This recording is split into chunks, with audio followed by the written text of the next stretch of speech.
All right, everyone, welcome back for another episode of This Week in Charts via Carnivore Trades and Wall Street for Main Street. If you've not done so already, give the video a thumbs up, like, comment, subscribe to the channel. Come find Jason on Patreon, or come find me on carnivoretrades.com for swing trading alerts and analysis. Anyways, here, so market's pretty much range bound for most of the week here, really all of the week, even range bound to last Friday. There you can see on the spiders here, really just stuck between 390 and about 401, 402 here on the SPY. We tested the 390 level on the gap down yesterday morning and kind of recovered here.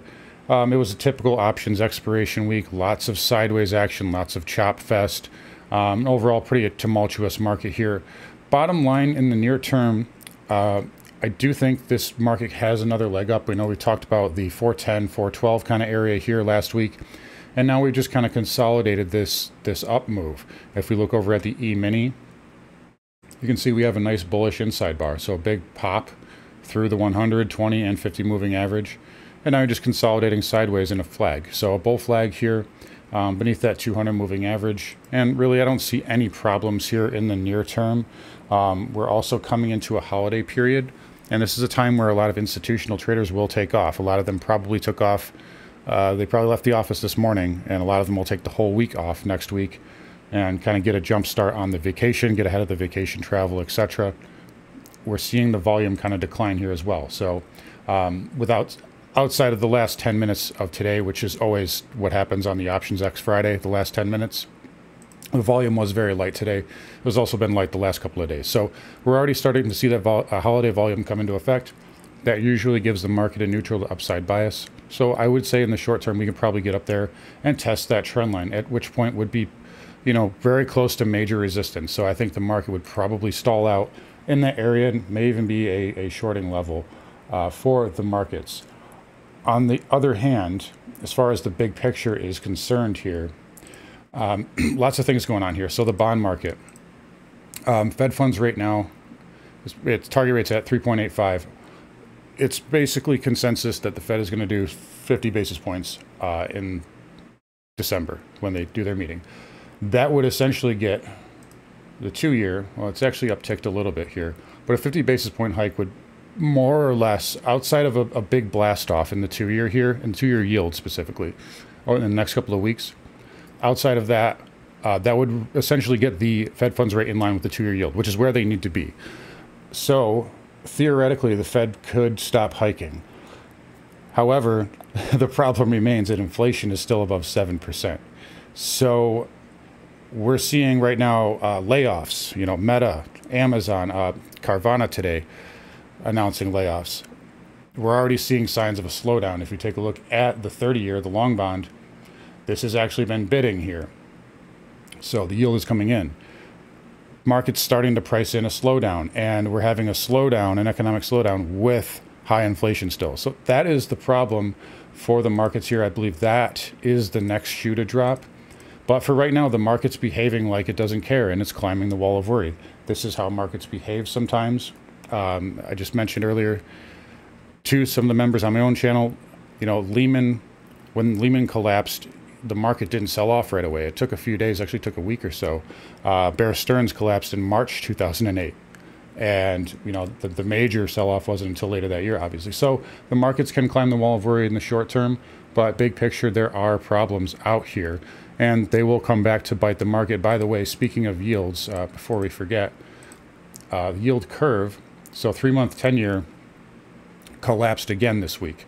Excuse me, that's the 210s there. So that's inverted by now 70, almost 71 basis points. The 3-month 10-year did collapse this week, though, although it did come off the lows here, but inverted by 40, just under 42 basis points.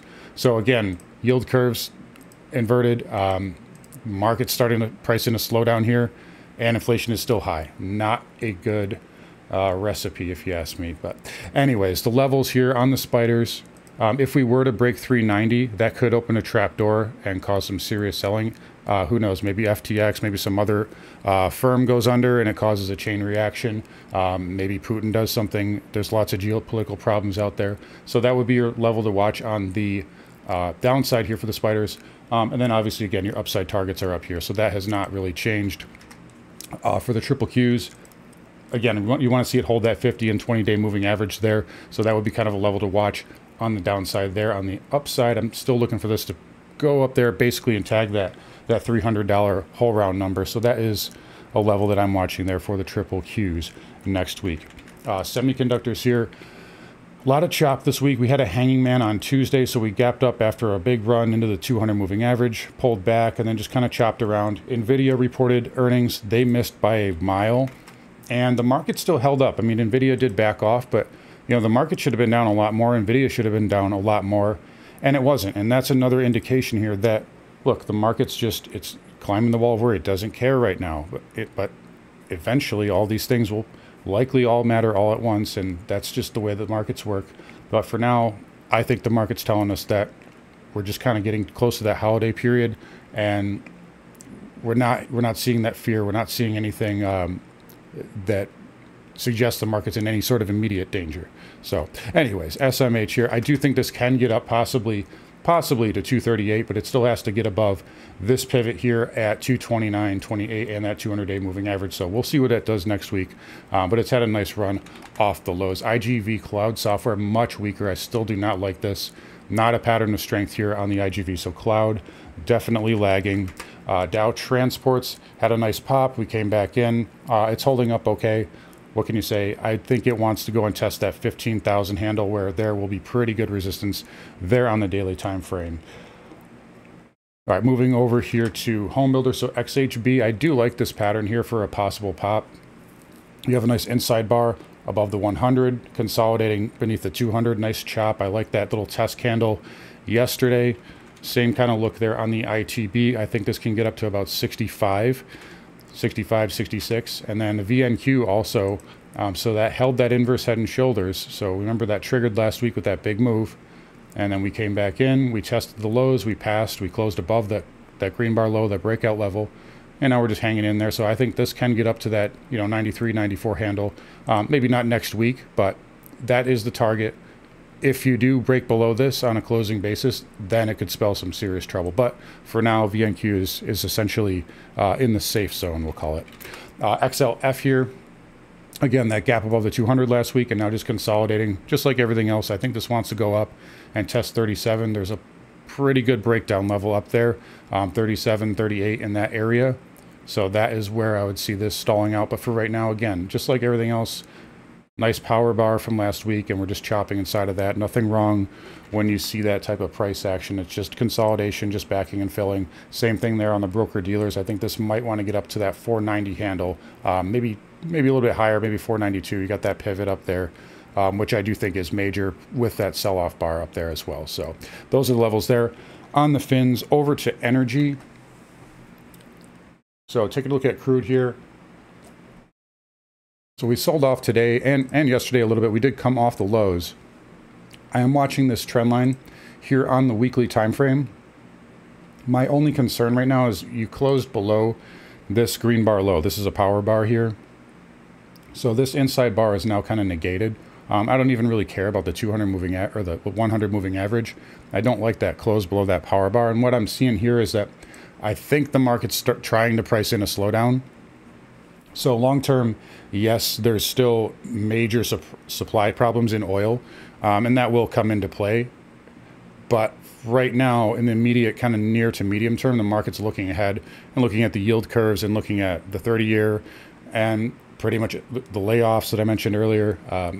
It's looking at that, and we're seeing pressure in oil. So we'll see how it behaves at this trend line. But I would just be cautious there. I don't like that close below that green bar low there on crude. And you guys know I've been calling for a correction kind of in XLE here.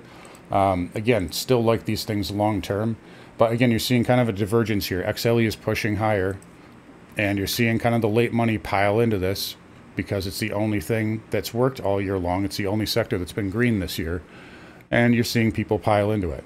But as crude is sold off really over the last 6 months or so, and even nat gas has sold off over the last we'll say 3 months, XLE, XOP, OIH have all pushed higher. So again, I still like these long-term. There's no technical damage really on the charts, but just be aware of them. They are lofty, they're long in the tooth, and I never like to see these kind of run-ups here again, without supports being built, especially when you're seeing these types of divergences. So anyways, just be careful with them. Again, don't chase these things up here. You'll get a chance to buy them in the future. But in any case, XLE, XOP, OIH are holding up for the most part on the daily time frame. Nothing wrong with the chart currently. Nat gas, again, I still just hate this outlier gap up candle. If it wasn't for that, I would be in it already long. But essentially what you're doing is, if you just ignore these two candles here, essentially what you're doing is, it took you about a month here to break down with that consolidation, and we're kind of coming up on that right now, right? So you could still push higher. I just wish that we would have a retrace first to get a little bit closer to support for an entry for me personally. But overall, I still think nat gas has some upside here. I do like, again, I'd like the chart pattern outside of that like outlier there, because it really does put a stain on the weekly chart, just that big red bar. But overall, I still like the level for nat gas. I do think it has bottomed. I just wish that chart was a little bit better, but we'll see if it's continues to straighten out here, maybe gets a retrace. Overall, I do think it is consolidating to essentially take out this previous breakdown area for a move up. Anyways, on to uranium. Really, everything was sideways this week. CCJ, the only problem with this I have is that you have that big red bar. You're still inside of that. You get a close above that, that sends uranium and CCJ much higher. Same thing with URNM. You have an inside bar here on the weekly, and a close above that probably propels this up. But for right now, again, mostly a sideways week in pretty much everything. You see DBC here as well. Again, sideways. Potash names, MOS, NTR. Again, just a sideways week, but again, big picture, up move, and just digestion. And these things do take time, so just bear that in mind. Dollar index, again, just like everything else, very much sideways week. We had a little bit of a tail candle, so maybe you put in a short-term low there in the dollar. I still think this wants to go test 104, maybe 103. And if it does, that's going to push the markets up, which would coincide with a test of that 410, 412 area on the spider. So that's kind of what I'm looking for here, and that's kind of where my bias is currently. But for right now, again, dollar indexed sideways, just like the rest of the market for the most part this week, with options X being kind of the fulcrum. Anyways, gold, again, just pulling back here, backing and filling. It probably wants to go test 1725, maybe 1700. I don't see any problems here with gold right now. GDX is actually holding up pretty nicely. Newmont, which we traded a few weeks ago, and took some profits on that. I do like this. This can get up to 50 bucks here. That would essentially be testing that earnings gap, and maybe even goes up and fills that gap around 51.50. But that pattern is not terrible. I love that fake breakdown there that we had a couple weeks ago, and now you're just getting a little bit of a pullback after the overbought move. You get it back above that 100 moving average, and if you can get above, we'll call it 47, that's going straight to 50 bucks. So I like that pattern there on Newmont specifically. GDX looks good as well. Silver also just kind of pulling back here, got a little overbought, but if this puts in a higher low, I do expect this to get to 23. Maybe it pulls back into that 20-day moving average. That's kind of what I'm looking for right here. But overall, again, nice up move, higher high, pull back, nothing wrong with that pattern. And then platinum, I actually like this here. If you're aggressive, you can take a quick long on this Monday, I think. I do like that pattern on that 20 moving average right there. But platinum, big bid last week, and then just kind of pulled back for the remainder of the week here. And yeah, it did finish lower on the week, but it was very overbought here. Let's be fair. Had a nice move all the way up to 1075, closing at 986. And then copper here, look at this, 1, 2, 3, 4, 5 days down in a row. And if we look on the weekly, just really engulfed. So kind of an engulfing reversal there on copper. I'm not really sure what to make of this right now. Was it a fake breakout last week? Is the market looking towards a slowdown now? It's possible. I do have levels on copper worked out that are a little bit lower if it gets down there. But we'll see what happens. That is a pretty good looking reversal here, although it was on much lighter volume. So I wouldn't do anything with copper at the moment until the pattern kind of tightens up a little bit. But anyways, over to Bitcoin. No real updates here from last week. It's just continuing to consolidate. If you remember last week, I said you don't want to see this go sideways, and that's exactly what it's doing.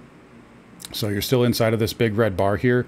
If you get above 19,000 and then subsequently this red bar high at 20,700, then this thing squeezes very hard. and I mean very hard. But at this point, it's not showing any life. It's going to take news. It's going to take something big to get something like that to happen. I do think this wants to go down and test probably 12 to 11,000. So that's kind of my bias here on Bitcoin right now.